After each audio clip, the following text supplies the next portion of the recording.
Hello, hello, hello. Good morning, good afternoon, grand rising. I'm the one of the people, grand rising, king, queen. Hello, beloved. How are you? What's goody? What's goody? Thank you for joining the live. Thank you for joining the live. I appreciate you very much. Hey, Lisa. Hey, Angela. Hey, Detroit. Hey, Angelman. Thank you for joining the live. We're going to go live with an amazing person today. Amazing person. She probably helped somebody along the way. Miss Gabrielle Saylor. If you didn't see the last post we just put, Gabrielle Saylor is a journeywoman, which is, she's going to explain in more details when she gets on here. She's a journeywoman. She's Apprentice of the Year. She's the president of the first black president, too, of the Atlanta Electrical Board. She's about to join the live in 2 seconds. Oh, hello. She's joining the live right now. Except, hey, we got Hey, action. Hey, how are you? I'm How doing are well. you? How are you? Grand Rising, my sister. Grand Rising.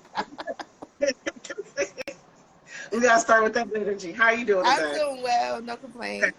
I was telling people a little bit about you, but I can't talk about you like you could talk about you. You know what I'm saying? So let them know a little something. I live in Atlanta. I am a journeywoman out of local 613, which is in Atlanta. Currently, I am a project manager. I specialize in one line for data centers, which is like the switchgear, is the power distribution for anybody who doesn't know what that is. What else? You're a mom. I am a You that, mom. you that girl. I am You a that mom, girl. and this week I was momming hard.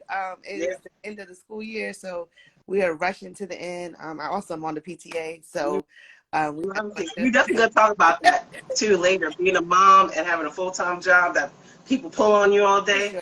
sure. Question: for those who don't know, what is a journeyman or journeywoman? Okay, Explain it to so people. I completed. We have a 5-year apprenticeship program here, so I completed the 5-year apprenticeship program, and so it makes you, I guess I don't know, the the person of record or whatever. So the way The that 18 yeah, so the way that the way that electrical things are built in America, right? There is a code, and Okay. our code book specifies the knowledge that the person who is in leadership has to have, right? And that knowledge is given to you through the apprenticeship. And then after the apprenticeship, when you graduate, you are a journey person, which means that you have that knowledge. So I guess that's what it is. In Atlanta, we still call it journeyman, journey, Uh-huh. journeyman wireman. In other parts of the United States, they have transitioned the title to journey person, just so that we can identify it as a Everybody. career. Yeah, as a career and not a gendered thing. Facts. Um, I'm How, pretty how how long of an apprenticeship do you have to do to become a journeyman, okay. official journeyman? So it's 5 years here in Atlanta. Some places it's 4 years. And currently everyone's going to be transitioned to a 4-year apprenticeship. So as a union electrician, it'll be a 4-year apprenticeship. And for people who don't know, they be telling you to go to college. Yes, college is great, but honestly, if you go to trades, you can make way more cake and be way less debt Okay, than what so they. so I actually have a master's, so I don't say don't go to college. I But say do both. I think that I you do both. should do both. But I also think that having a trade is something that AI can't take from you, right? So as we transition in our economy, right, our economy is transitioning to an AI economy. There are going to be a bunch of jobs that can't be taken by AI, right? It's the doers. So I do think it's important to learn a trade, even if you take trade, just a brief trade course at, at the high school level. If you take it, within a lot of community colleges have trade courses, but to have a rudimentary understanding on how things are made, right? I do believe that people should come to the trades, especially if they were going to go into majors that don't pay well. Um, and I don't think that's something that we talk about enough, that a college degree doesn't guarantee you a base salary. And I'm going to speak specifically to the group that I am a part of, right? So as a Black woman, I think it's really important for us to evaluate the jobs we choose based on their earning potential, right? So as we look at things, cool isn't enough, and cool doesn't pay a mortgage. And so, you know, obviously as a tradesperson, a lot of things are kind of, especially as a union tradesperson, a lot of things are equalized because of collective bargaining. So you don't have a lot of the barriers of equal pay, that kind of thing, because it's standardized. And like people, like you said earlier too, don't pick something just because it's cool or because everybody told you to do it. You know what I mean? I work in construction, but I know went to college. I did technical school, so you got to do both. You have to mix both. What made you decide to get your master's, even though you were already in construction and everything? Oh no, so I didn't start in construction actually. I started I was a white collar C-suite executive. I did asset management. So I sold industrial real estate, and I managed the RFP process from the client side, and look for contractors that were women or minorities or any kind of specialized group, and I couldn't find them. I've always done large projects. I used to live in New Jersey, and so go Jersey, exit 9 on the turnpike for anybody who knows. And I did brownfield redevelopment, and so brownfield redevelopment is a very capital intensive process to redevelop land that was contaminated. And I just couldn't find contractors that had the bonding to support that, that looked like me. And then later, that does stop a lot of people in projects, though. The insurance and the bonding, that part does stop a lot. Exactly. And then later, when I moved to Atlanta, I was a stay-at-home mom, and my dad was an electrician, and so he was like, well, you should try the apprenticeship. And so I just did it to appease him. I actually applied to appease him. I didn't really. And now look, that's what happened. You gotta listen to your parents. When your parents be telling you, so I applied to appease him, and I thought it was just another kind of degree situation. I didn't realize that there was an on-the-job training component to it.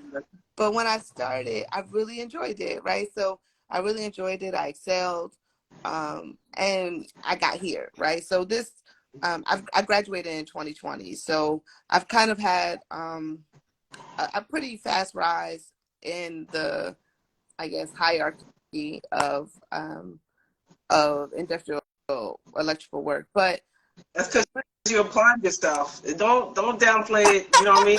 Well, I think it's a little bit more than that. But I think that I did work very, very hard, right? So I don't want to ever underestimate that. And I think that sometimes people who don't work hard don't really comprehend what I say, what I mean by when I say I worked hard, and how hard it is to work 70 hours a week, go to school full time, get certifications, be a mom, and still try to have some kind of a social life and drink my water and mind my business. Drink water and mind my business. That's what you gotta do. How do you right now, with so much going on, how do you find a balance? Like, you know what I mean? If you were to advise someone who wants to become an electrician or wants to become in construction, but they're a mom, they're busy, how do you find work-life balance? So something that really helped me was Shonda Rhimes. She wrote a book a couple years ago, and it was, I can't remember, it's something about yes, right? I can't remember the full title. But she talked about it in terms of you have to put your whole self in whatever you're doing at that time, right? And so when I'm momming, right? And I'm going to be a mom. But my son understands completely, how we're afforded the things that we have. Because I think it's really important not to detach my work from our living. And I know a lot of people, it's a lot of controversy right now because people are saying like, don't give your all to this job and they'll replace you. But for me, working is integral to who I am, right? Achievement is really foundational to who I am. And so I'm a better person when I'm achieving, right? And that makes me a better friend, a better mother, a better daughter, a better sister. And so I need my son to understand that while, and I had a child late, so this may be a whole different conversation, maybe if I was 20 or something like that, but I had a great life before I became a mom, right? Thanks. And I don't downplay that either, right? And I love being a mom, but it's just a part of who I am, and it's not a defining. It's not. Well, there's many levels to you, yeah. Yeah, it's who I am. So, you know, I really try hard to make him understand that. And sometimes he wins and sometimes I win, you know, and that's just the way it goes, you know? Yeah. How do you, how is it now, like with you, like you said before, you're the president of your chapter, right? What is the chapter? Oh, it's for the EWMC, which is the Electrical Workers Minority Caucus. So we are like the friends of IBEW nationally.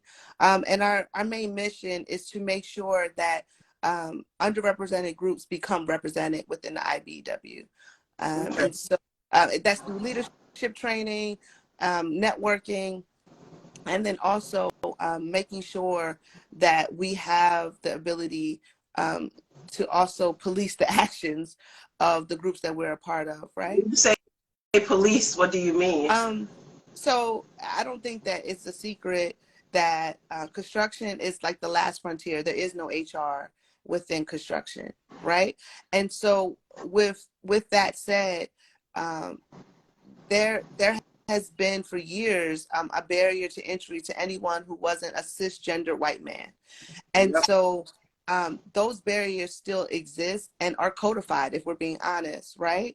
And I don't know if they're, sometimes it's out of malice and sometimes it's not. It's just how it was.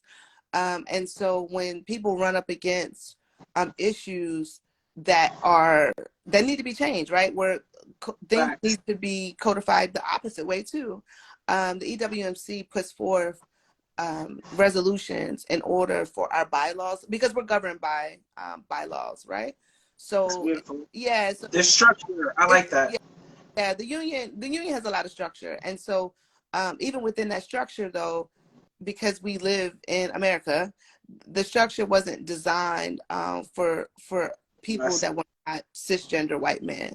And so we really need to, you know, come to that realization as we invite other people to join the trades. And so the EWMC really tries to make sure that we live up to, the IBEW lives up to our mantras, right? And what we believe is right, and that is for all people, right? So that's really, I guess, the driving force. When you're in this role as the president of the, I don't want to say the acronym role, sorry. EWMC.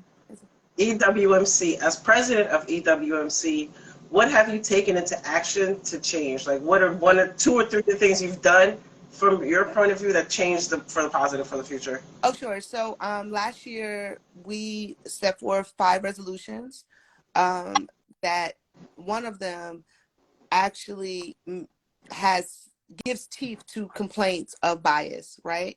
So if you are accused of any of the isms and you're found guilty, right, we have like a tribunal, internal tribunal, then the punishment is up to taking your pension, right? And so yeah, and so that has kind of changed the game on what people want to do, right? Because one of the reasons that you're in the union is to have a pension. And if your pension is at risk, no matter what your beliefs are, you may you may keep it to yourself a little bit, you know what I mean? So that's one of the things that we've done on a national level. On a private level, we've really been working on building our own tools of leadership, right?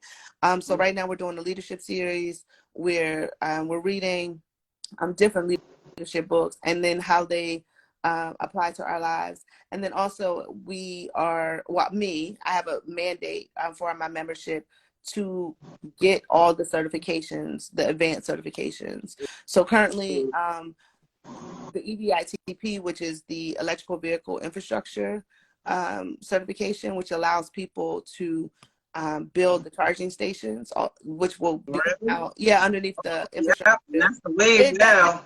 It, right? And then part of the infrastructure bill, though, which I don't know if people have paid attention or read it, is that you have to have someone on your crew that has the certification. So as people of color, if we're the people with the certification, then that naturally puts you into leadership. So it's just things like that where let's not stop the learning that's available to us, right? And get the certifications and treat ourselves like independent contractors, right? Because we are, even though we're part of, you know, and you're skilled trades people. So if you're going to be a skilled trades person, you have to, you know, keep your skill up to date. Exactly. This might be a little touchy subject, but what was the first time you experienced racism on a job site, and how did it affect you? On a racism on a job site. Did you cry? Did you curse? Be honest. So the funny thing is, and I hate to say this, right? I really do, but I am literally like the poster girl for like, I'm not racist. I got a black friend, and it's me, right? Oh, yeah. So yeah, right. So, and I'm blackity black. So let's put that out there, right? I don't code switch that often. You're not Carlton Banks. I get you. No, you're like... so I would say that for me, the sexism has been way more apparent than the racism. Okay. And so also with the sexism. The sexism is that when you come to a job site, people automatically think that you don't know what you're talking about. Automatically, right? Yeah. And so you're the secretary. or anything. I don't know what they think you are. Or they think that you're there for a husband. They think that you're there for anything but work, right? And that you don't take the job seriously. But it's actually pretty funny because I was Apprentice of the Year, so I'm the best electrician they made that year, and there's no denying that, right? So fine, ask somebody. I don't know what to tell you. So that's been hard. And then I think in leadership, it's been difficult because people don't want to take direction from a woman, and I am a feminine presenting woman, right? Like glitter's my favorite color. Beyonce is like my northern star. Yeah, it's my northern star. And so, like I said, I don't code switch because my uniqueness is the sauce, right? It's the sauce to my problem solving. So sometimes I like that. I'm code switch because my uniqueness is the it's the sauce. What you say? I don't code switch because my uniqueness is the sauce. It's the sauce, right? So like if I code switch and I'm just like you and then I don't bring anything new to the table, like that's ridiculous. So I think that when I encounter sexism, mostly it's in leadership, right? Where people don't want to listen to me because I'm a woman. And at first I would try to persuade people that I'm enough, right? Where it's like, no, I know what I'm talking about.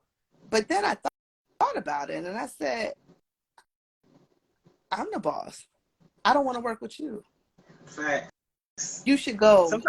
This isn't the right space for you. You should go. And that's it. And I don't give a lot of pushback on why or why not. You don't want to feed your family. I don't want them to eat either. Goodbye. Right. And that's it. So, it has hardened me, I think, a little bit. Construction definitely does harden you. I ain't gonna hardened me a little bit. You gotta be witty and you gotta be quick with it. You can't let shit slide because people gonna say some shit. You're like, turn out, did it? Like, you know. Like, and I mean, it's a lot of. So there's a lot of sex jokes. There's a lot of. I guess it falls under sexual harassment if you know. But when men do it to themselves, they call it horseplay, I guess. Yeah. So a lot of innuendo. If you ain't work construction on site. Some people think, oh, it's being HR, but reality, that's how construction sites are, really. Let's be for real. And so I don't really see that. I don't how can I say? I don't see that as singling me out because they do it to themselves. So I don't really pay a lot of attention to that. But it is when someone won't follow my leadership, I know that it's just because I'm a woman. It has nothing to do with anything. How do you correct someone who won't follow your leadership because you are a woman? Well, first, How do you fix it? I give them a chance first, right? Because I think that sometimes maybe my communication style is different than what you're used to, right? So I'll say, hey, did you understand what I meant? Let me draw you a diagram. I don't know. And then after a day or so and your attitude is funky, like I said, you have to go. And it's okay. Maybe you should find another person to lead you, because it's not going to work out over here. And if there is nowhere else for you to go, I don't know if people understand really how construction crews work. But if you are the construction crew that needed help and someone takes the call, then they get to work on your crew. The other crews don't need help. So there is nowhere else to go usually, right? And then within leadership, I usually have people have my back usually. So if someone is a problem for me, no one else usually wants them, because I am a really pretty easy foreman to work for. When I was a foreman, easy foreman to work for. I'm very prepared. I have all the stuff that you need. I don't really trip about a lot of things. So, if someone has a problem working for me, then they are the problem. That's usually how it goes. So I will say that getting buy-in from your team has helped a lot, because I don't have to be the bad cop. Usually a group. I got a team who's going to rock with me regardless. Usually they self-correct, right? So people will self-correct themselves, right? And it's self-governance, right? And so I really try to build a work life like that. Now in project management, it's been a little bit different because the undermining is more, I guess, nuanced, right? It's more nuanced. What do you mean like that? Where I'll give an example. So I called a meeting this week and we did a tour, and I invited who I wanted to come, right? Yeah. And I had an agenda and whatever. And then someone else decided that they wanted to invite other people that I didn't want there, right? But that's on them because they didn't know what was going on. So because I didn't invite you, and I didn't know you were going to be here. So they kind of went off the rails a little bit. And I was put in a position where I couldn't say anything because they were from my company. So it looks silly if you have internal bickering in front of other people. Yeah. But luckily, the other people that were there and my senior was also annoyed because I was so prepared that they stuck out like a sore thumb, you know what I mean? And everyone else had already got on board with my preparation. So I will say that being super prepared has helped me a lot. And the fact that like my abilities are never questioned and my intelligence isn't questioned. And so if someone is there for bottom line, then they love me. If somebody is there for some other reasons, then Go. I don't know. It got to go. Because sometimes people are the problem. People don't even realize sometimes there's really people who are on your team who might not like the fact that you're shining. You know what I mean? They're like, no, they don't like it at all. So they're like, how is she in charge? How is she together? Well, you put together. That's because you put the effort to make the work happen. You know what I mean? Yeah, that's some people really not realize. You can't expect some people to appreciate your greatness. No. They're gonna be like, how's she doing it? Well, the issue is that I'm not really a gatekeeper either, though, right? That's great. That's the So I feel like what's for me is really for me, and I really believe that, right? So I operate in the world knowing that what God has for me can't be taken by anybody else, right? It'll sit and it'll wait for me, and God will create a space for me. And my personal purpose, I believe, is to encourage and bring other people along, right? I just happen to have like an apex of skill sets. So, I know a lot of it is like people are like, oh, I'm perfect or whatever. I just think that my personality lends to certain things, right? And that doesn't mean that someone else's personality is not good, but they wouldn't get the recognition I would get. And so it's for me to lend that privilege to other people, right?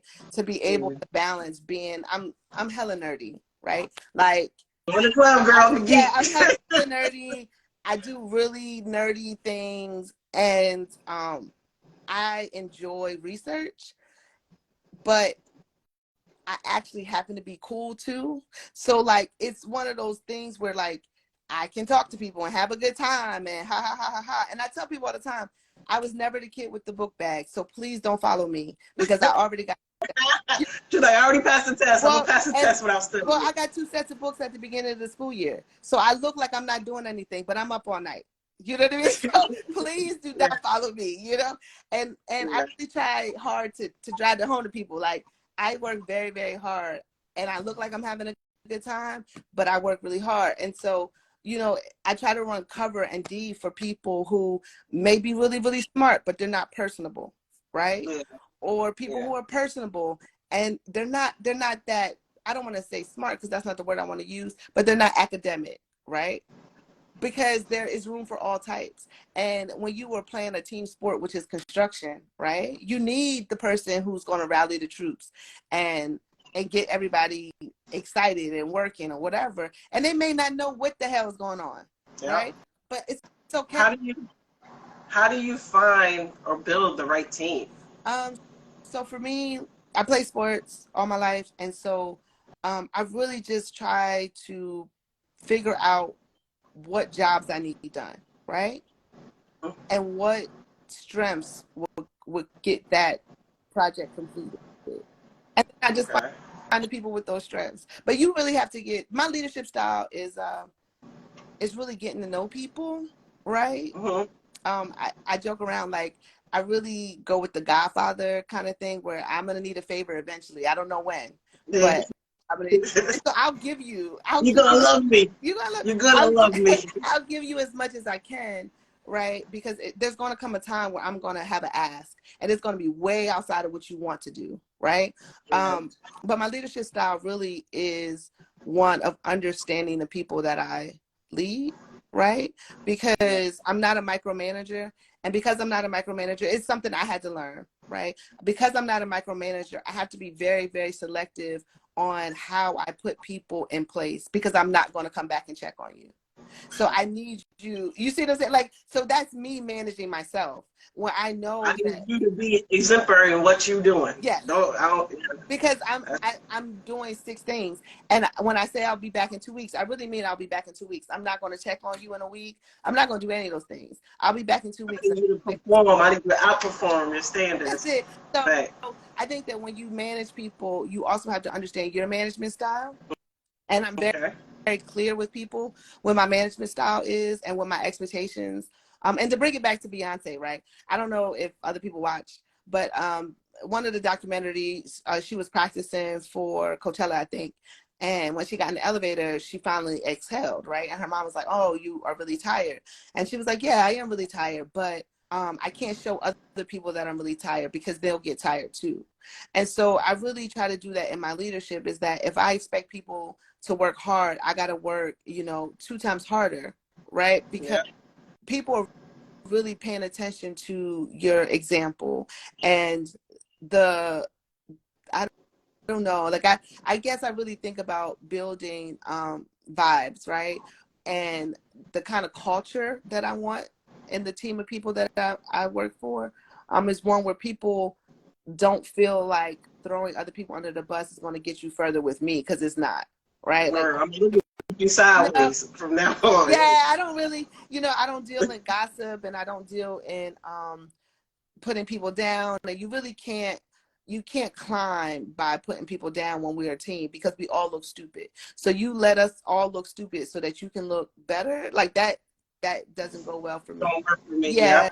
And so that's really my leadership style, and how I really try to bring out the best in people by highlighting the things that they do well. If you do something well, then I'll highlight it, and like, that's your thing now, right? Like, okay, cool. You said something earlier with the whole quote from Beyonce of learning to exhale when things are done and when you're finished because people are watching.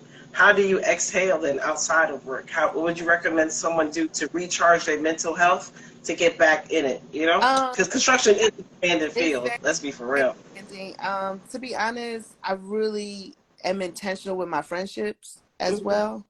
And I have sister girls that are my real friends, right? Like the kind of friends where I can really tell them what's going on. I can really, you know, cuss this person out, cuss that person out, and, you know, get it all out. And so those are integral to my relaxing. Obviously, my son and I do a lot of things together that we enjoy. I'm really into hiking, and I like bird watching. So yeah, so we do that a lot. And then I really try to rest when I'm resting. So I don't disconnect from work. Do you like turn off all your phones? What do you do? What would you recommend someone do to disconnect? Because let's be for real, construction. I already got a text message on a Saturday. I had to ignore it. You know what I mean? So how would you? So for me, you know, like this is the first. No, I guess when I did BIM, I didn't work on Saturdays. But for me, Saturday is usually the day that I use for myself and my family, right? And so if it's an emergency, please call me, you know. But if it's not an emergency, it'll be there tomorrow. Save it for Monday. Yeah. Don't Well, bother. no, you know, Sunday night. So Sunday night I do prep for the week. So I'm not, I don't just totally unplug. And I also think that that's a fallacy that people put out there too. When you get to a certain level of leadership, there really is no unplugging, right? And I think that like it's a lie when people say that they do, because I'm constantly thinking about ways to execute things even when I'm not at work, right? Because that's just how prepare for Monday. I'm thinking, damn, what I gotta bring on site? Exactly. You know, like what do I need? What am I missing? And what happened this week? And let me do a postmortem on my performance last week and other people's performance last week. And that's just a thought process. But I think we really need to be honest. I really try to be honest with people that at a certain level, there is no real balance, right? There are moments in a day where I am this thing. There are moments in the day where I'm purely that thing. But most of it is kind of blended together. And that's why I think it's important not to code switch, because when you code switch, you got to kind of come out of that human to come to another human where I'm like, I'm all the same person. So yesterday I set up for field day for my son's school. I went to work. I did a whole bunch of things. My son called me in the middle of work. I talked to him. You know what I mean? Like I do things. And so I think that part of it is that leadership doesn't get turned on and off because people are dependent on your opinion in order to execute. And I don't know if people really understand that part, right? That everybody wants to be in leadership, but they don't want to answer to other people. But you gotta be responsible. You gotta be responsible. So it's like if I don't do the work, there's hundreds of people that don't get to work. And that's real. Bills don't get paid, so you gotta put it out there. And so that's not even I'm not even being hyperbolic, right? So it's like I just did a huge wire order, right? And if there's a problem with copper right now, there's a problem with everything. And so the copper order is 18 weeks out. But if I didn't do it on time, then people will be sitting around waiting to work. No job to do, nothing to complete. And so it's like, you know, you got to really realize where you are in the cog, right? Because everybody is going to be somewhere in the cog. And if you want to be in leadership, I think it's really, really important for leaders to be way more honest with people. And so that their expectation is not that I get to just turn it off. You don't get to turn it off, right? Like you don't. Because if anything, though, you should always be trying to get a little bit better anyway. So there's a book. You said something earlier that was very profound. You said you self-assess for the week prior. Yeah. You know what I mean? Yeah. A lot of people don't self-assess. How would you tell someone how to self-assess themselves to see their workmanship level or their workmanship quality? How would you recommend someone self-assess? I think that I'm very critical of myself. I'm a Virgo, so I mean it comes naturally. But I think that for me, I keep a diary, like a work diary. That's cool. And so I know it sounds weird, but I think that it's important for me. If I write something down, I remember it forever, right? And so it's color coded. I use a different color pens, whatever, right? And the things that didn't go how I expected, I highlight in pink. So that at the end of the week, I could then look at that process and say, well, where did I go wrong in that process? And it's been really integral to, I think, my development, in work, period. And I don't know, I guess that is a tip that I don't think people know or do or whatever, but you have to have an assessment of yourself. I do it weekly because I'm kind of busy, so I can't do it every day. But people don't like to be honest with themselves a lot. There's always room for growth. there is room for growth. But I also feel like if you can't be honest with you, then you definitely can't be honest with other people. And that level of dishonesty is not going to have success. If we're, like you end up being the emperor, the emperor's new clothes. If you only surround yourself with people that never give you feedback on your work product. Because even if things go great, you could have did something a little bit better. And you know what it feels like when things work well. And so I would say to practice radical honesty with yourself. Radical. Honestly, Yeah. That's true. That's real shit right there, right? Being radical honesty. And if you didn't like the way you performed, you could do it again next week. You got next week, right? Like it'll go better. And then in construction we have a lot of QA/QC, right? And so to put it in terms of QA/QC, I really try hard to QA/QC myself, right? You know what the metrics are. You know what it's supposed to be. And so as I QA/QC myself, the other people don't have to. By the time they QA/QC me, I'm good. Can you explain the acronym for people who don't know? Who are just like, what is she talking? Quality assurance, quality control.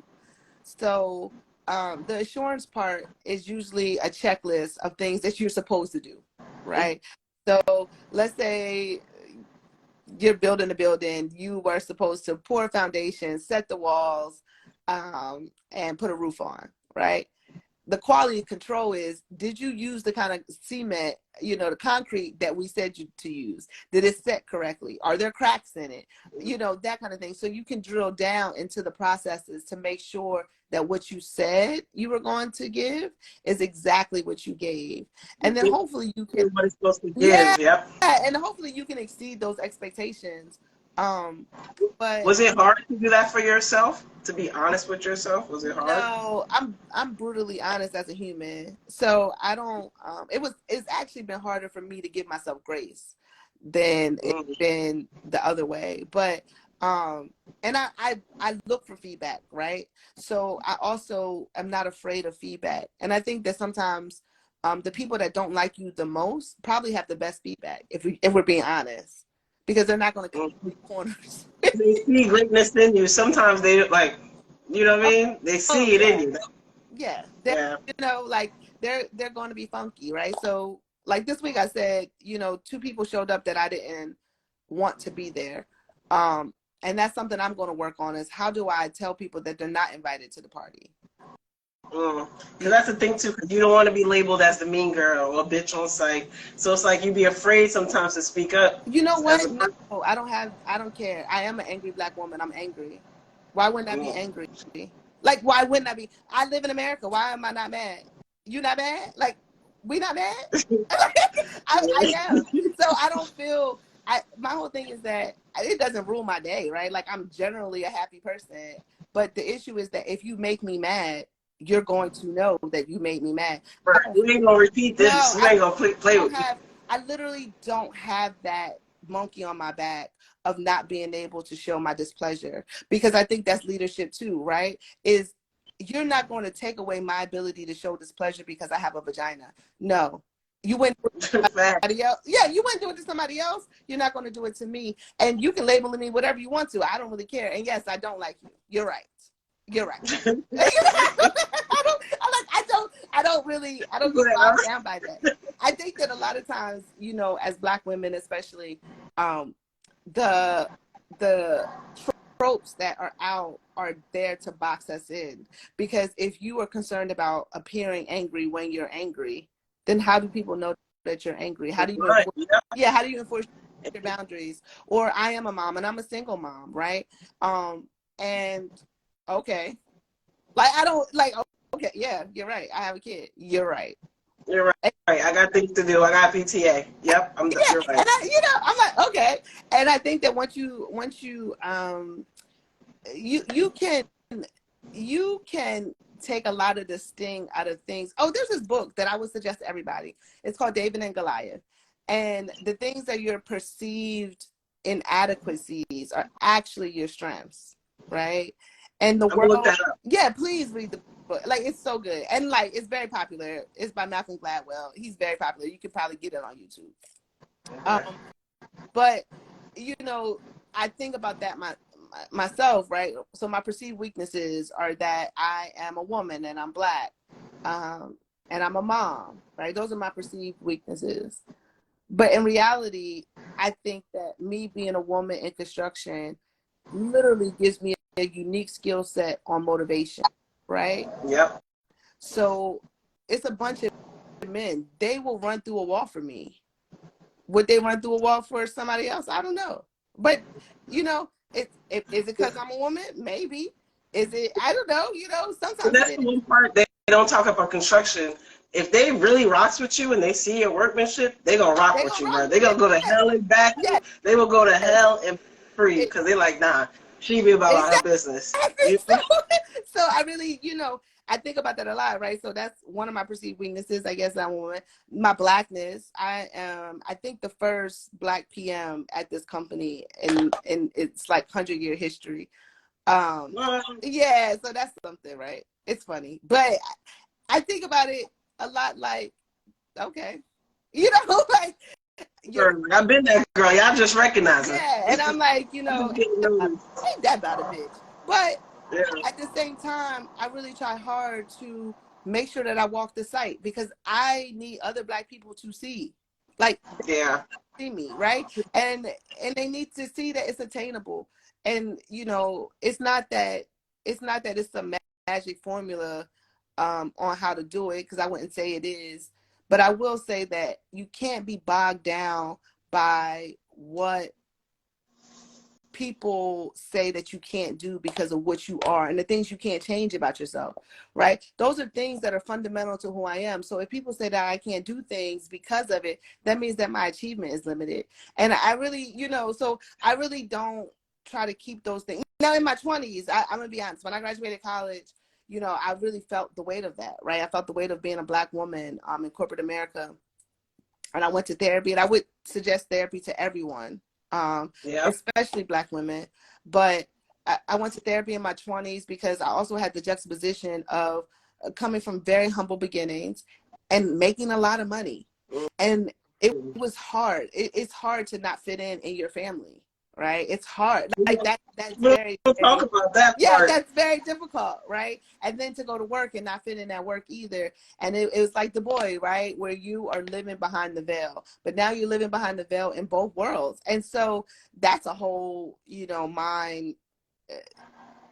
I would. It's like, it is a mind thing right now, but I'm trying to stop the F-bomb. But it's really hard. And so I think that going to therapy as soon as possible, right? I would suggest go to therapy in your 20s. As soon as you enter the workforce, I would say go to therapy. That's a great tip. That is a great tip there. People don't talk about it because the mental anguish, because when you were younger, you felt like, I'm not good enough. And you were really busting your butt. And you be crying like, they don't love me. They don't like me at work. I'm not doing good.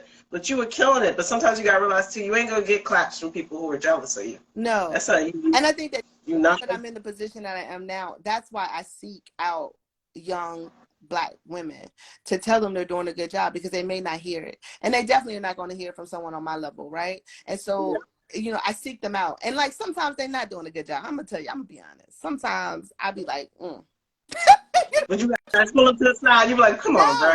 Come on. You know what? No, I gotta give you some sugar first before I give you some vinegar, right? So good to see you. You're gonna, and then I'm like, oh well, just a tip. This is how I would have done it, and like I'll tell you why this is what I would have done. But to show some care, right, and some leadership and mentorship to people that probably wouldn't get leadership and mentorship from this level, so. Who is your mentor now? Oh, Because you are at Higher Pinnacle, who is your mentor? so it's funny. So all my J-dubs are still my mentors. I have two that I talk to constantly. Um, and it's from an aspect of just, how do I navigate the changes in my classification, right? And Okay. then I have a mentor. She was the founder of EWMC, Oh, and so that's cool. yeah, That's a whole. it is coming up on its 50th year anniversary in January. It's going to be in Atlanta, so come visit if you want I've to. never been to Oh Atlanta. I need to. no, I need you should to. come. Yes, you were invited. Let me know, and we'll connect, and you definitely can come. It's the week before Martin Luther King Day, so you definitely can come. But that, and then I read a lot, so somebody in my head that's my mentor is Bozama St. because she's not in construction at all, but she is a trailblazer. I don't know. She's the one who she's in media and marketing, and so she worked at Pepsi, and I think she bought Beyonce to Pepsi, and then first I think she was Girl, you got a connection to Beyonce? We besties now. exactly right. You So want that? well, I think she but and to be honest, right, and I'll say that I think that it's important to recognize that who you want to be is who you should associate yourself with. So even though I like Beyonce, like music and whatever, and I joke around about it, Beyonce is a standard of excellence, right? Yep. And She's so dedicated. She yeah, shows workmanship. exactly. And so and she understands her place in the culture. And I think that like when you look for leadership or you look for mentorship, you have to get people who understand their place in the culture, because when you understand your place in the culture, you move a little bit different, You um understand your it, power. You don't even realize it. exactly, yeah. So I think that's important. And mostly those people. And then like I have some my dad passed, but he was really I'm sorry. sounding board for me to getting me here, right? So that's pretty funny. You And making him proud. I told her she could do it. exactly, right. And so that was interesting. And then I'm trying to think who else. Along the way, I really try to I had a mentor who I met her when I was a first year apprentice and she was a fifth year apprentice. Um, she's been integral into my career, right? And she's a white woman. So I also think that we have to look outside of getting mentors that look like us. Fact. Yeah, because at a certain point you need some diversity of thought, right? And so while being her obviously shared a woman part, how we approach things are different. Me being a Black woman and her being a white woman, and even my male mentors, right? Like they're Black, but they're not women. So how they approach things may not Different mindset. Yeah. exactly. So yeah, so that's what I do. And then I just read a lot, right? Because human beings are very cyclical. So nothing you're doing right now has not been done in the history of mankind. So For real. Let's be for real. You starting to wait. Somebody probably put that seed in your head years ago, so you don't even know. yeah, You know? How do you balance being a boss, being the president of IWC, EWMC. Yeah, it's okay. EWMC, I'm right down, I'm sorry. And no, You're a boss, you're a mom, you're a president of Project Electrician. How do you find yourself? You know what I mean? Because then you're answering to so many people. How do you keep yourself grounded? well, for me, I really try hard to live in purpose, and I think that there. So I mind map a lot. I don't know if you guys know what that is, but basically, I am me, right? So I'm the circle at the center. I am me. And when I'm in these different places, it's just parts of me that are in those different places. But I really try to bring my full self to those places. So, that's why I was saying that it's really hard to practice, not to practice code switching as a practice of betraying yourself, because then you end up kind of being like a spy, and then you have a mental break, right? Because you have to change the whole who you are for every different space. But I'm me. and I bring me to the space, and I bring me to motherhood, and I bring me to work, and I bring me to my civic activities, right? I bring me. And that, I mean, my purpose is my purpose, right? My purpose really is to make sure that Black children have Christmas or Eid or whatever holiday you celebrate, right? And so that purpose doesn't change based on the room I'm in. And that really has kept me grounded, I would say, because the other part is that I think that I'm dope, but I don't think that like I arrived here on my own, right? Like I'm really cognizant of the sacrifices that other people made in order for a Gabrielle to exist, right? For whether it be my family or whether it be other people within the IBEW, whether it be people in corporate America, people made lots of sacrifices in order for me to exist. And just same way I'm going to make a lot of sacrifices for the next person to exist. And that keeps me humble, I think, not believing that I'm magical. Or I'm above helping somebody too. That's another thing that, like you said earlier, we can't be gatekeepers. Like, you know what I mean? People say they want diversity and inclusion, but they won't tell you about jobs. That's why I'm posting jobs here. What is Because it's that like, about? You know, it's funny. I always think that that's so weird to me, right? But I also think that the people who gatekeep really don't have the sauce, right? So they may be there because of nepotism. They may be there for a whole bunch of reasons, but it's not skill. Because the most skilled people anywhere are always going to tell you how to do it. and they don't care. They'll share information. I'm going to tell you right now, if Yeah. a person really about that knowledge, they'll share a 2-second style. Like, oh, I applied for this. I did this. Go this. Talk to this person. Exactly. If you really about it, don't be afraid to share Don't knowledge. That's the part that makes me so upset. Exactly. That's actually how I started this page, because a lady was gatekeeping. And it hurt my feelings so bad because everybody was like, go talk to her. She's the one Black woman in construction in our area killing it. And she was mean. That shit hurt my feelings. I think that I was tough in front of her. I was like, all right, I don't want your little job. But inside, I was like, but you know what, too? I think that it's a generational thing, too, right? Yeah. That's why I think therapy is important. Because, you know, the world wants you to believe that the reason why you're the only Black woman in the room is because you're exceptional, not because they're racist. And so when you really like sit with that, right? Sit with it, that you're not exceptional, they're just racist. Like, it just it brings you down. It's like, damn, am I even good? Am I up to par? You know? But there's 10 other dope women that you could have found too. And so, you know, I really think about that all the time. Like, yeah, I'm dope. Like, that's true. But like, my friend group is dope as well. So it's not that you didn't have the opportunity to find them, you know?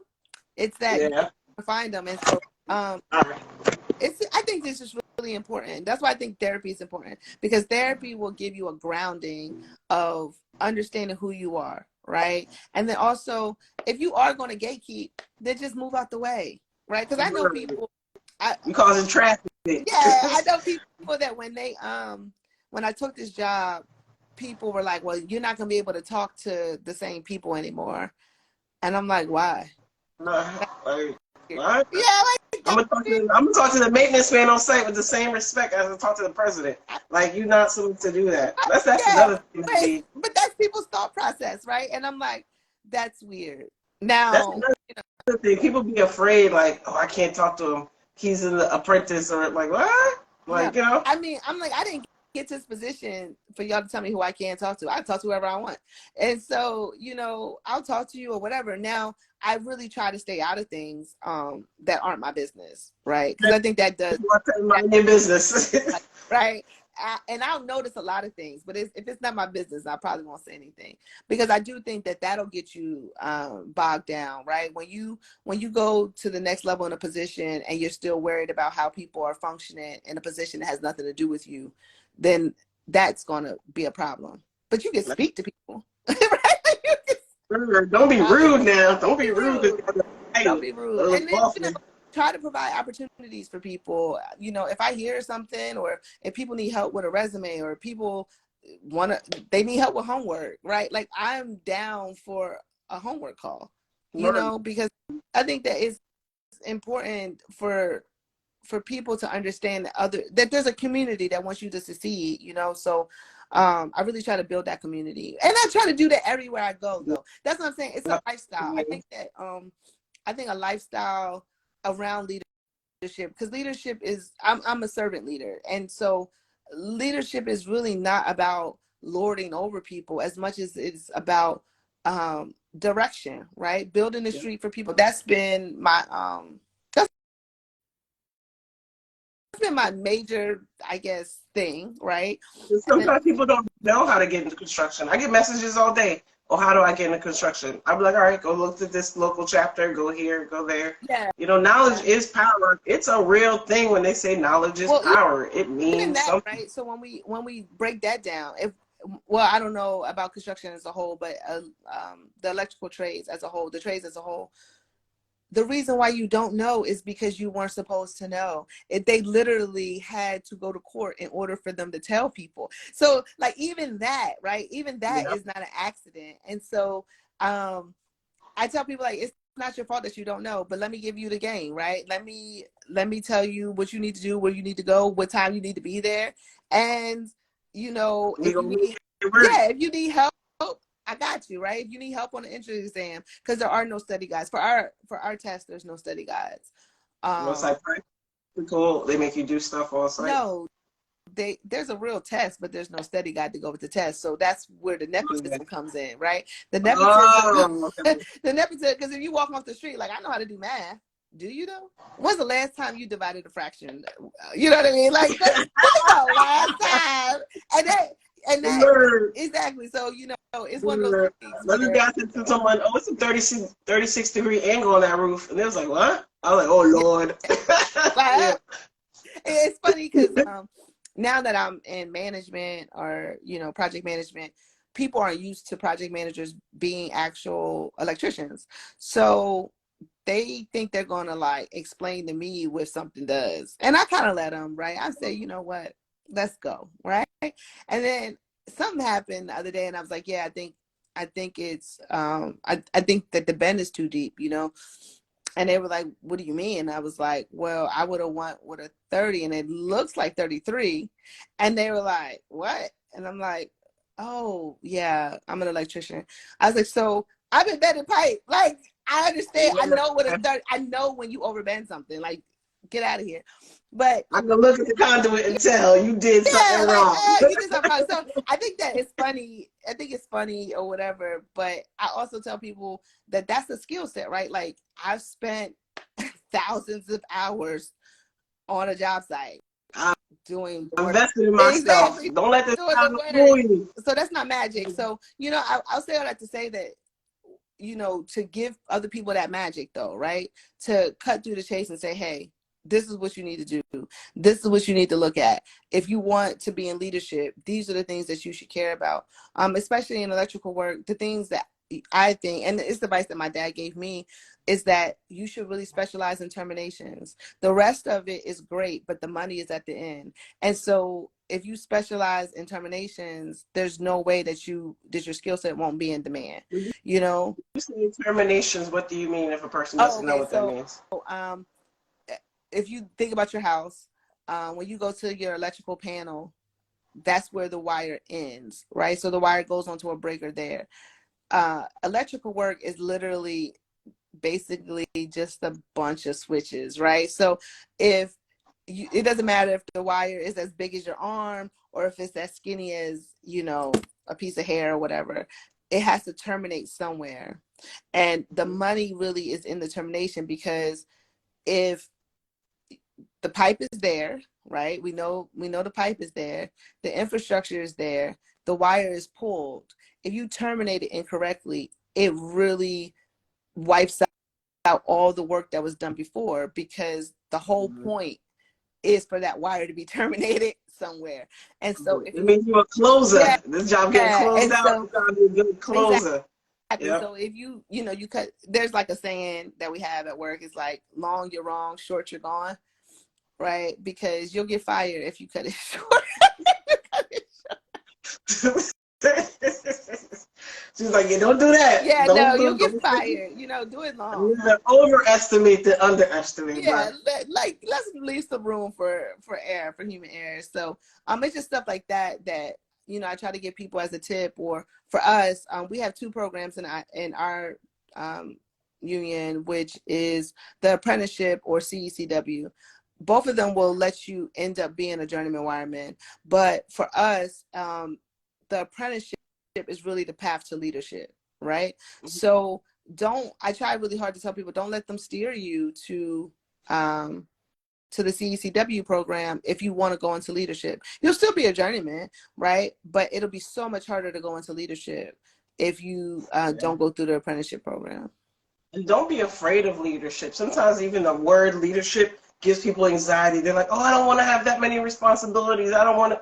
But you're going to do the same job you would have done already, but now you have a fresh mindset on it. I would like to challenge people also to think that you're always in leadership. If you're breathing, you're in leadership, because people are paying attention to your actions, right? And like, leadership is not like your designation, but like, if you just start doing the right thing, other people do the right thing. If you have a hard work ethic, other people will have the hard work ethic. And you don't have to say anything. You don't have to do anything. It doesn't have to be your responsibility to lead, right? And I think that sometimes we think about that. We think about it like that, like, oh, they're not paying me for that, I'm not doing it. And it's like, but you have to live with you, right? So it's like, you can do it the right way, or you could be negligent and just have that on you. You know, that's something too. They're like, hey, I'm like, oh, pick somebody else. Yeah. I ain't gonna lie, I be at work like, pick somebody else. Don't, because I already know my skill set.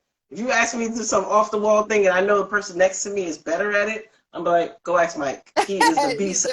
The person, you know what I mean? It's also even being honest with yourselves, like, what are your strong suits? Like, you know what I mean? Yeah. You just have to be honest. Like, all right, as a leader, maybe I'm not good at communication. Maybe I could practice sending emails every morning. You know what I mean? There's small tips you can do to do that. And that's what I think comes into having, your own QA/QC process for yourself, because how do you get better if you never know what you weren't that good at, So I really try to encourage people to do that. I think those are my tips, I guess, for leadership. And for in the workplace, like the mom thing, I actually happen to be an incredible mother, but I really mother with intentionality. I general parent, which I don't know if people really know what that is. It's a hot button issue, I guess. But is that when you've been like, calm down? Like if your kid is wild now, you're like, calm, versus calm your ass down. Right. So I've never hit him, right? So he's 9. So I've never hit him, but really it's about accepting a thing as a thing, right? And not putting that thing in positions and expected it not to act like what it is. So I'm not going to put a 5-year-old in a position where you got to be quiet for 3 hours. That's not going to happen. Everybody's frustrated. And then also recognizing that your reaction has more to do with you and your triggers than your actual child, right? Yeah. So if as an adult, if you can't emotionally regulate, then how can your child? Like, one of my son's teachers was like, yeah, fruit in the tree. And it's so true, right? Where you see adults at work and they are wilding out, right? They have emotional issues, but I'm sure their kids do too. So that has helped a lot too. I think just in how I approach leadership. I think becoming a parent has helped me with leadership, especially in construction, especially leading men. And not that children also, sometimes they be like babies. Yeah, and not that I'm their mom, because I'm not their mother, right? But I don't answer to everything they do, mostly because of my parenting style, right? So there's a point where I'm like, okay, you're acting like what you are, and that's okay, Still, people be themselves. And I'm still here waiting for you to do what I asked you to do. So I do think that it's important if you are a parent to do the work, because I think that it'll allow you to have a calmer life and it'll allow you to be able to focus at work.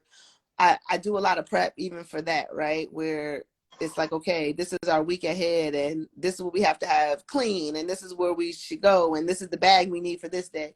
And I do a lot of that work on Sundays. So I do think that part of my personality has made it easier for me to transition between different things, and how I raise my child to be responsible for the transition as well, because like I can't carry I do have the saying in our house. I'm like, I'm carrying this team on my back. Like, bruh, Yeah. you gonna have to do something, you know?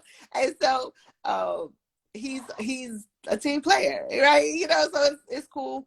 I will say that my ex-husband is a pretty active father as well. That's good. So I would say that that's been a help, you know.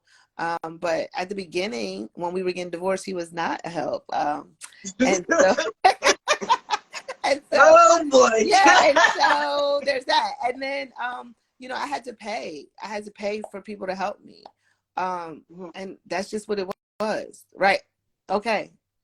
Can I ask a question? I don't know if it's too personal. Oh, it's okay. Being a woman in leadership position, how is it affecting your dating skills? You know what I mean? How is that impacting? It's not too personal, but it's actually funny, right? I will warn every woman who goes into construction that you may not like men anymore. And I don't mean like you become a lesbian, but when you see men all day, it's like if you have a telephone job, right? If you are like a customer service rep and then you don't want to talk on the phone when you get home, it's like that, right? It's like that, like, oh my God, if you don't wash your hands like already, you know, like, get out of here. So I will say that there's a danger in that way. I also, I mean, I date, right? So I don't have a problem dating. I'm pretty nice and like I'm not hideous and I have a good personality and those kind of things. But I will say one of the things that come up in dating and construction is that as a woman, you make a lot of money. And a lot of men are not comfortable with that. Yeah, they're intimidated sometimes. They're intimidated. And like, and the other part is that I can build a building. And most men cannot build a building. I could read and that's just blueprints. They be like, what are you reading? Yeah. That's Chinese. I'm like, and that, not really. Not really. And so that I realized too, though, like if somebody doesn't like you because you can pay your mortgage, then that's not the person for you. Other women approach it in a different way, but I don't.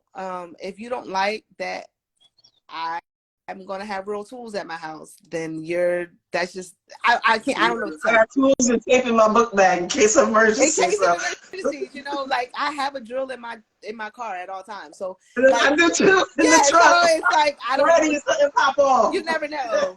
Right, like the other day I had to take apart a grill for the PTA, and like, okay, I have a drill in the car, like whatever.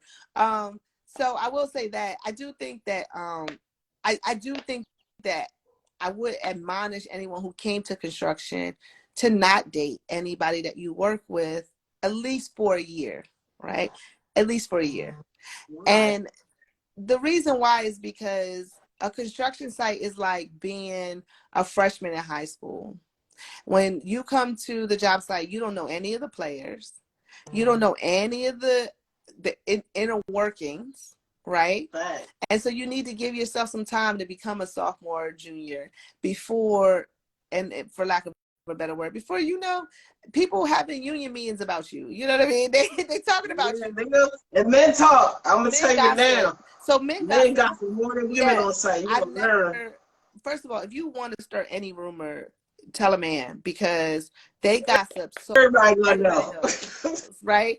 And so, you know, I will say that's one of the reasons why I was able to have a successful career so far, is that I'm very I don't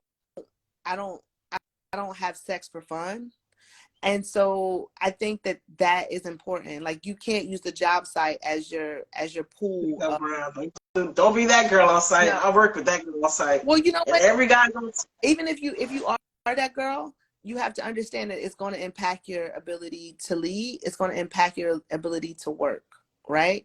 Because you're going to run across the wrong person one day, and they are going to have more power than you have interest in them. And they are going to impact your work, you know? And so I would say that, like, I don't really do that, right? Like, do you find it as a woman in leadership, are you able to lead and, excuse me, are you able to follow when your man is leading? Like, you mean at the house? Because your personal life, because your work life is such a leadership role, when 5 o'clock hits and you have to go home, are you able to follow?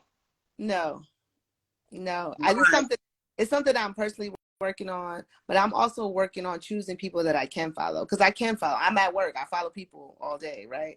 So it's really, I think to be in situations where I trust your leadership. So if I trust your leadership, I can rock with it, you know. But I usually, so something I have, so to be honest, like I'm pretty traditional. I really don't want to do much. I really am not, when I get to the house, I'm not really trying to fix anything. Like I'm not interested. You got Yeah, I'm like, oh no, this is broke. What are we gonna do? Right? So to be honest, so in that point, yes. But when it comes to like a financial thing, like I'm pretty good at finances. And so when it comes to a financial thing, I've been trying way harder to be more cooperative, right? Because I think I'm used to making a decision and everybody kind of agreeing to my decision, which that doesn't happen at your house, right? At your house, it's egalitarian, right? Like we the same, even though I don't know if you should have this position or not, right? So, I will say that, right? Where I'll be like, okay, so that's something I'm actively working on when it comes to finances. Being more egalitarian of like, oh, what do you think? Yeah, just even acting, because people don't realize you don't gotta follow really. It's just even letting people feel like their thought is appreciated. Yeah, that's something that's hard when you work in construction, because I'm like you, I had to learn to just be a better listener. You know what I mean? Just to be successful in it. Yeah, to be a better listener at home. It's hard too, but I think this is not sex-based. I think construction, construction is a whole different world, and I don't think that people realize how much information we need to convey in a short amount of time. And so we all day long, I'm using basically some kind of shorthand for speech, right? And I'm not explaining myself because we're all coming from the same point of understanding. At home, that doesn't work. And so I've been trying hard to back up, right, and say, well, this is why I'm saying this, or this is what I think, or say, hey, you're better at that than me, why don't you handle it? And you know what, you're not going to kill us, and you gotta safely protect it.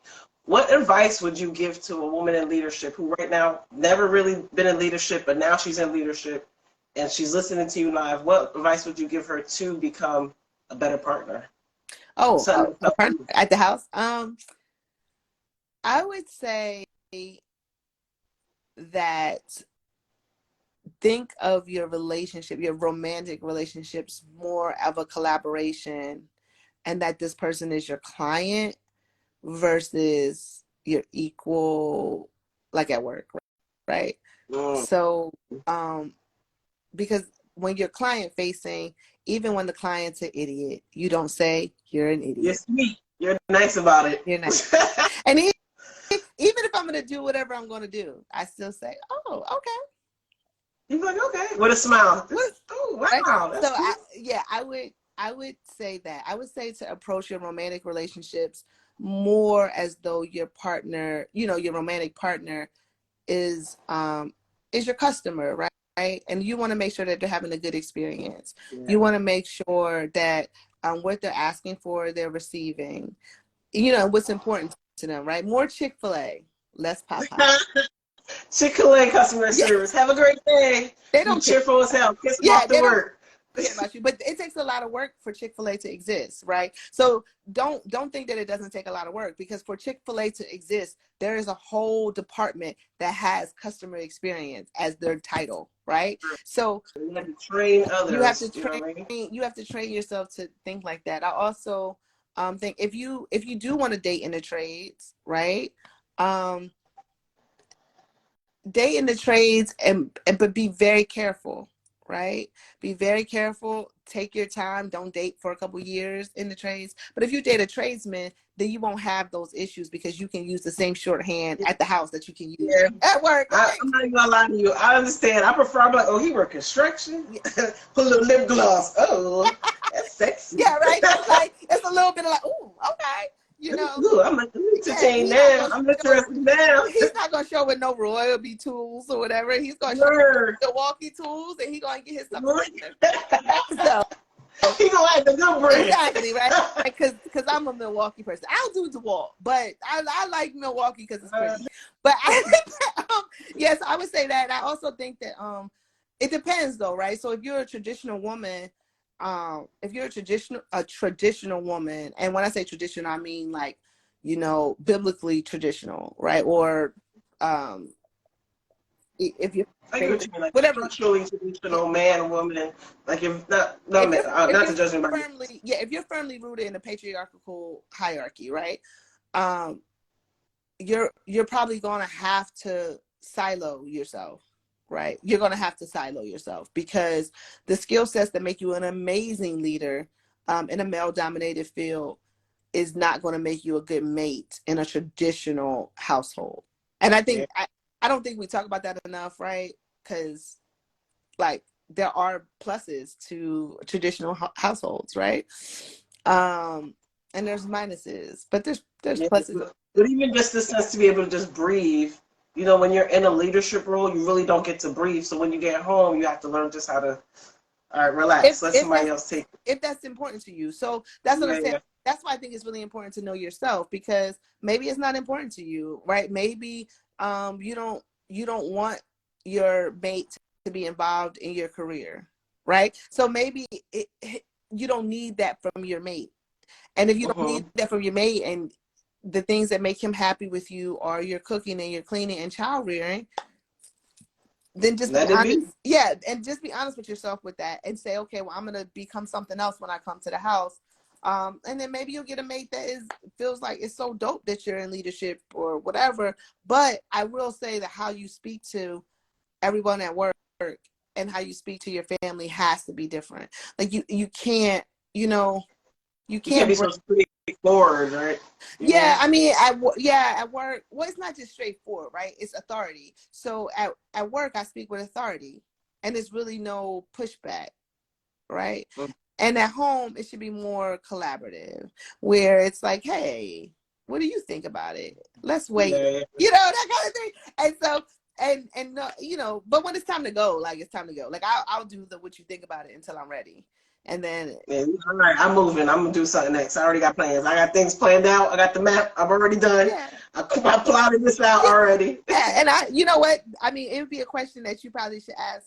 You should ask my partner, and he probably would just laugh, right? But she do what she do. Yeah, like you know, he's a pretty laid back guy, but I don't think that I really, if I'm being honest, I would like to be 100% honest. Like, I don't really do much at the house. So like his love language or whatever is acts of service, and like if he's here, if he's here, like I can cook very, very well. I am a really good cook. But I don't cook when he's here. Like he's doing the stuff or whatever, because his love language is acts of service. I can cut the grass. He's probably cutting the grass. Like, you know, I haven't cut the grass this season. So there's that.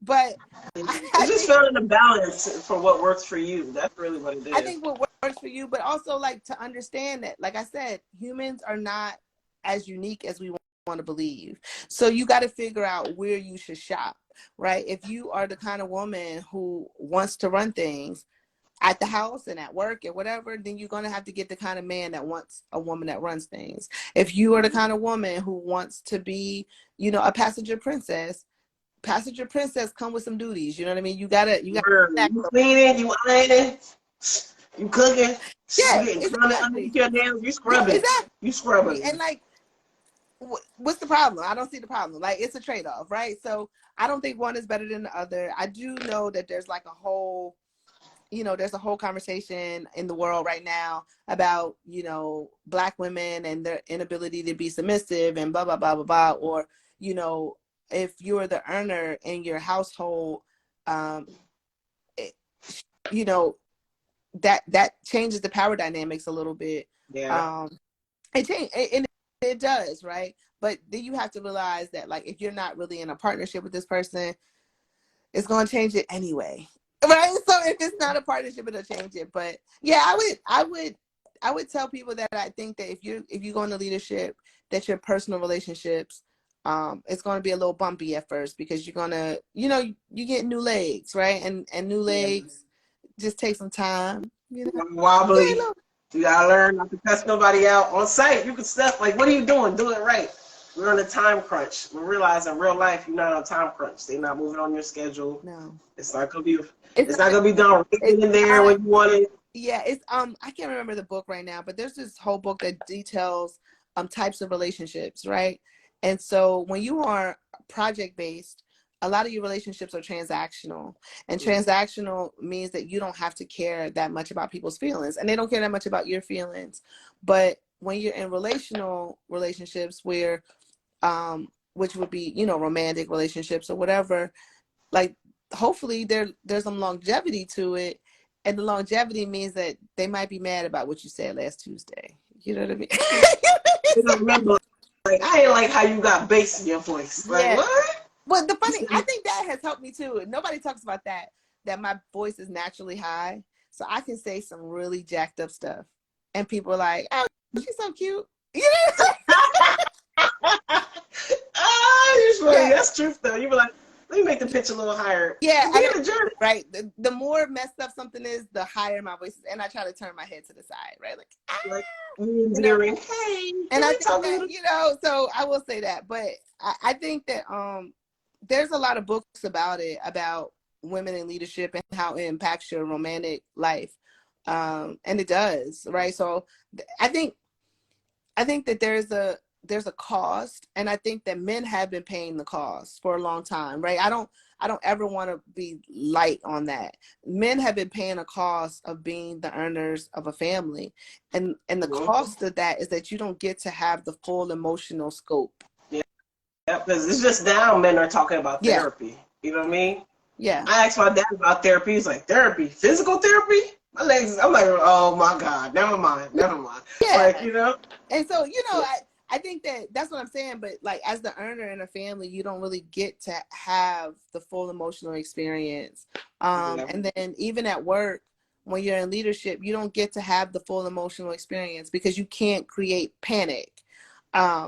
And so, you know, things go down at work, and you have to be in a meeting, realize we panicking, and go out and just be like, okay, this is what we have to do, and not show panic. So I do think that there are skill sets that boys are conditioned, or, you know, they're raised with, and that it's other things that women aren't raised with. We don't even So think about. no, and Yeah. we're not raised with them, and so we're learning them now, right? So we have to be gentle with ourselves with that too, right? Because something that I realized when I came into construction is that as a woman, I was taught to take up less space. So when I was running pipe, Be quiet. no, when I was You're running, it came out physically. I would be running pipe and something would be in my way, and I would go out of my way to go around it. But then when I started watching how men ran pipe, they would knock everything down in their way to accomplish the goal. And I wasn't socialized that way, right? As a woman, I wasn't socialized that way. And so, you know, where I'm like, wow, how did they do so much work today? Because they knocked everything down out of their way. Exactly. But that's like a life thing in itself too. Like you said, women will be like, we'll second guess ourselves. Men, they don't care. A man will be less qualified for a job, a janitor, but he'll apply for president. You know what I mean? And A woman be like, I don't know. and I say people should do it. There's so many unqualified people. I think that's Black women too, that we don't, because you're not in the room, you don't even realize how unqualified these people are.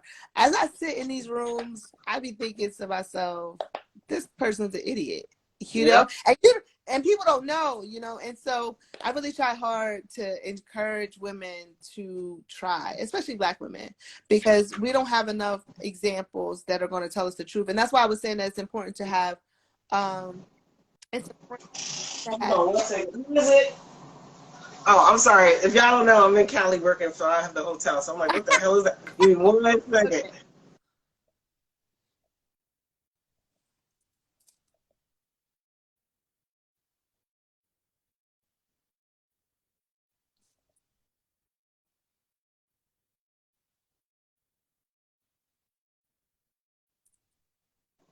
I'm sorry. That was housekeeping. I'm like, it's housekeeping? okay. I'm glad Yeah, it's yeah. okay. But yeah, I think that I think that is something that's why people have to go back and tell people what they saw, right? So that's why I think gatekeeping is so dangerous, because now nobody knows how to prepare themselves for where they want to go, right? And so I think it's just really important. And once you get in the room and you see that these people are not as smart as you think. Yeah, and they're not, and people aren't as scared as you think. That's another point. You can't be scared. People bleed blood just like you. I ain't never scared. I'm gonna tell you how I feel. I'm gonna be truthful to myself. Because the minute you start lying to yourself to try to appease people, to not say how you feel, you're gonna go home with that on your chest. You know what I mean? I think it's important. No, I think that's important. Go ahead. Yeah. I have a question. What would, or better yet, I want to know your opinion. What would you say to your younger self now that you're in a position of leadership? Oh, wow. Now that you are who you are, what would you say to your younger self? Wow. I guess I would, that it's going to be okay. It's all going to be okay, and it all works out. Yeah, I think that my younger self, I like I said, I went through a lot of, like, obviously it's just normal, right, development, but when you jump social classes, it's very, very disorienting, and you don't know who you are because you don't have a model, right, for that or whatever. And so to be a smart, and this is me speaking to a smart hood girl, right? If you are a smart hood girl, it's going to be okay, right? And everything that you bring to the table is things that people are paying lots of money to learn in leadership classes. Yep, that's true. They teaching them how to learn it. No, you know I mean, mean? all of the qualities that come from being hood as hell are really just leadership qualities, right? And like paying attention to your surroundings. exactly, understanding boundaries. Stay ready so you don't gotta get ready. You already know you want to swivel, so you know what it is. Exactly. So it's like, that's what I would say to myself. It's all going to be okay. And I wasn't as able to. I wasn't fluid, right, when I was young. I was very, like, dedicated, and I didn't have as much fun as I probably should have in my 20s. And so I would probably tell myself to have a little bit more fun. Okay. Right? Yeah. 2 more questions. Sure. What would you say to your future self? That I'm doing the best I can so we can relax. Damn, I'm doing the best I can, So. Yeah. So that's good, though. That's good. How can people get in contact with you if they're, like, curious, if they want to know, like, wow, she's so dope, how did she even get in this? If they want to know about your organization, how should people contact you and find out? I'm a pretty private person, but obviously you can friend me or DM me and say that it's from here. The EWMC is out of 613, so you can check that out. I have a email address. I think it's Gabrielle Saylor at. Hello? Oh, your phone froze. No, I'm sorry. Your phone froze. Yeah. What was that? Well, I was saying that you could just kind of DM me or whatever if you want to know more about what I got going on or how I did something. You can email me, GabrielleSaylor@gmail.com. I've had it for like 20 years, so whatever. And okay, I really want you to know how much I really, really appreciate you right now, because you know what I mean? People don't talk about it. When they're in a leadership role, like you said, they gatekeep. They're like, oh, everything's cool, everything's nice, everything's sunshine, when it ain't. You know what I mean? I appreciate your honesty. Okay. I appreciate you staying with it and just even doing it, because it was hard for us to connect because we're in 2 different time zones. You know what? I've loved you since the pandemic, right? And I think that this platform. Really? Oh, remember, I think we did the tape measure thing. What was that one? I think that was during the pandemic. The pandemic. I think we did a lot. The pandemic did a lot to us. Exactly. Okay? Right. So we are different people. But I think that this platform is dope, and I think that you'll be really, really successful, especially as people are looking for content, right, that speaks to construction and speaks to Black women.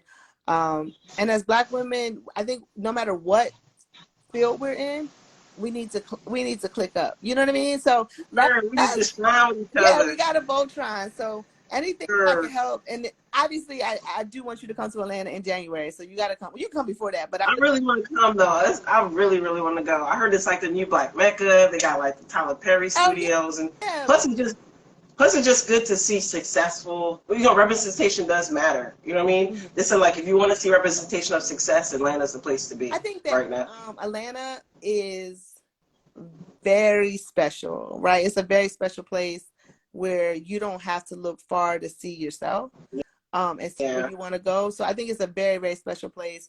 But I encourage everyone to just look for special places where you're at, right?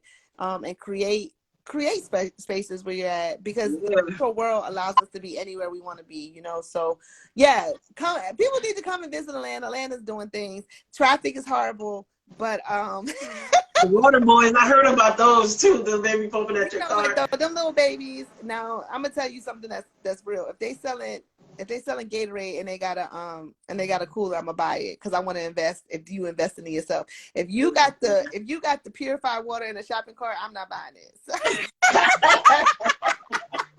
She's like, you only got Poland Spring, you got the Walmart brand water. If it's purified water and you ain't put it on ice, honey, baby, no.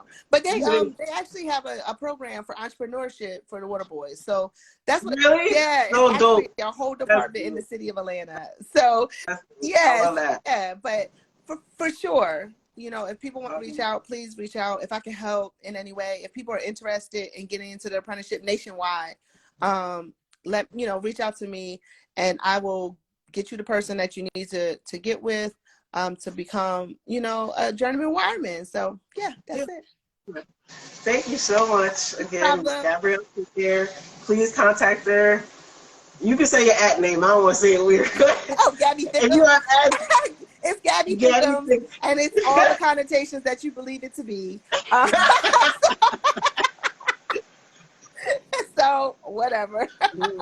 It was amazing talking to you so much. I really, really appreciate it. Thank you so much. All right, no problem. Have a good day. All right. If you're just joining the live, please add Gabby Thickums. I feel very scared. I know, add Gabby. I'm going to put her @ name in the comments. So please. And thank you again so much. I appreciate you. Have an amazing day. All right, you too. Bye. Take care. Bye. So, what's goody? Thank you for joining live. Please make sure to add Gabby. I'm going to add her and tag her in the post itself. She was amazing. She dropped so much knowledge, so much wisdom. She's the president of EWMC, the Minority Electric Unions Group. I know she's going to get mad at me for getting it wrong. She was Apprentice of the Year. She's a journeywoman. She's killing it in Atlanta, and she's here to help too. If you need help, if you want to be an electrician, if you ever thought about being an electrician and you ain't know how to start or where to start, she's a great resource. And knowledge is power. If you could help someone, if you know someone who's an electrician who wants to help, maybe contact her too. I'm gonna add her in there. Hey, another Gabby, and who's also in construction. Hey, how are you? Make sure you add her. Gabby Thickums. I know I sound weird saying it, but I'm gonna add her. Make sure you follow her. It's great to find people because representation does matter. It really, really does. That's the premise of this page. That's the premise of this whole platform. Because in the day, we gotta support ourselves. We gotta big ourselves up. We can't be afraid to shine. So this is your moment to shine and be a dope Black woman in construction or help another Black woman in construction. We're here for it. So thank you again to Gabby for being here. Please add her. Please add her on Instagram, whatever it is. Please follow her and just say thank you, because knowledge is power, and she really dropped some knowledge today. So have a great day. I love you. Be in peace, be in love, and